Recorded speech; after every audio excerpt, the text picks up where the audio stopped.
State Police still have parts of Franklin Street closed down. Meanwhile, the public continues to await more answers in the Boston Marathon bombing. As those passengers wait for more answers, flight officials say they really don't have many. It's still unclear as to when they'll be able to leave and head to the West Coast. In Boston, Tyler Dumont, 7 News. The now 3-year-old is receiving financial support thanks to donations from customers he may have never met. The Boston Marathon bombing suspects reportedly had even more plans to attack the United States. As a longtime friend of mobster Whitey Bulger, Materano testified about his involvement in violent shootings and the murder of 19 people.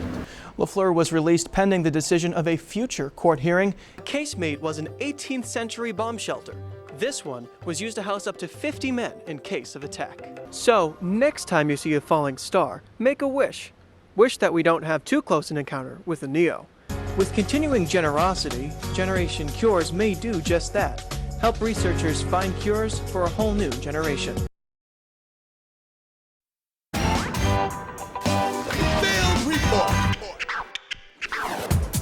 Tyler here with the Field Report. Today we're getting a tour of Yankee Stadium with Tony Moranti. So let's go check it out.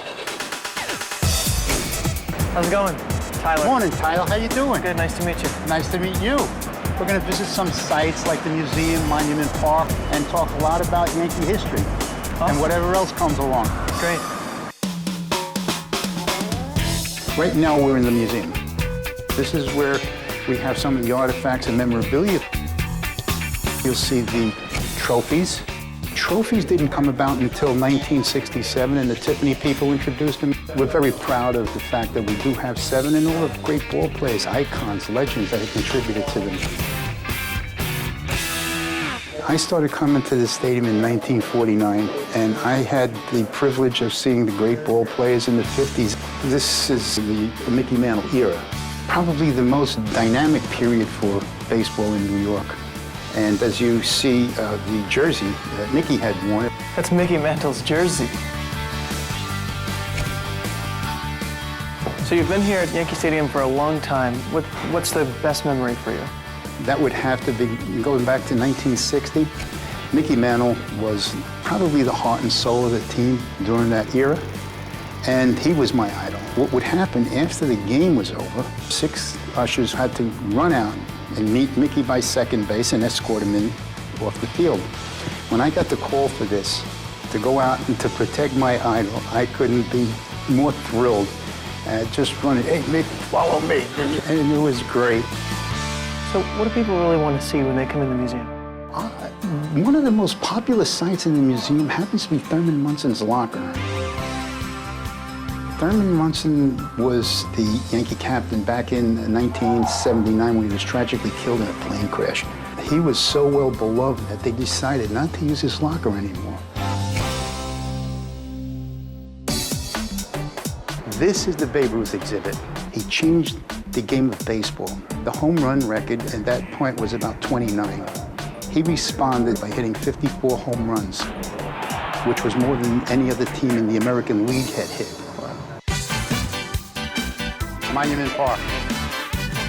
It's so dear to me. Take a look at the retired numbers plaques of those greats that I had lived through. There are a lot of Yankee greats. So what was the first number retired? It was number 4, Lou Gehrig, and that was the first number retired in all of baseball. So why does Jackie Robinson have a different color? That was the colors of the Brooklyn Dodger uniform. Jackie Robinson, the only number retired in all of baseball. Ladies and gentlemen, Yankee Stadium. We're on the field right now. How's it feel? It feels unbelievable. That's what I want to hear. As many times as I've stepped on the field, I never lose that feeling. Just take it in. Just enjoy that moment. It's the best view of the field. One very special item is in this refrigerator. It's the whipped cream that A.J. Burnett had popularized last year with about 16 walk-offs that we had here. This is it, right here.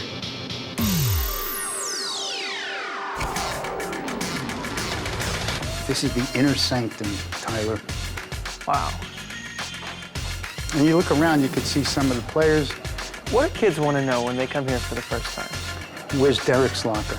He's a very popular guy, and that would be his locker at the end. So are those TVs in the lockers? No, those are computers. All of the regulars have that. And what do they use them for? They could go online, go into the internet, they could check out weather, they could check out the stock market. Update their status on Facebook. Possibly, I think you got a good point there. So giving tours is something you do all the time. How do you keep it fun? When I know that I'm connecting with the fans, with the people that are coming on the tour, that's what makes it happen for me. Tony, thank you very much. This was absolutely awesome. Thank you for coming out. Thank you. Don't forget to visit Yankee Stadium tour next time you're in town. Cape Cod, Massachusetts has been the eye of a storm that's been raging for a decade. Along with nearby islands Martha's Vineyard and Nantucket, this area is known for its historic seaside charm. The shingled houses with rooftop widows' walks where wives watched for the return of sailing ships, the Kennedy family compound, quiet ponds, quaint stores, and beautiful beaches. It also has lots and lots of wind. And that steady, strong breeze is stirring up a heated controversy. A project called Cape Wind would put 130 giant turbines in the body of water called Nantucket Sound, between the Cape and the islands. These images are created by the developer to show what the nation's first offshore wind farm would look like during the day. Even miles out to sea, the turbines would still be visible from the shore because they'd reach 440 feet above the water's surface. That's much taller than the Statue of Liberty. You're going to see a power plant. You're basically going to see a huge stretch of 40-story buildings during the day, and at night you're going to have flashing lights going on for 1 second, off for 2. You're essentially constructing a huge city skyline in the center of Nantucket Sound. Audra Parker is the passionate spokesperson for the Alliance to Protect Nantucket Sound. That's the group that has been fighting Cape Wind, along with local Native American tribes and many others for more than a decade. Why are you against the wind farm? Because it absolutely doesn't make sense in Nantucket Sound. This is only a site that was picked to maximize profit with no regard for the tribes, no regard for the public, no regard for the fishermen here. For the developer side of the story, we talked to Mark Rogers.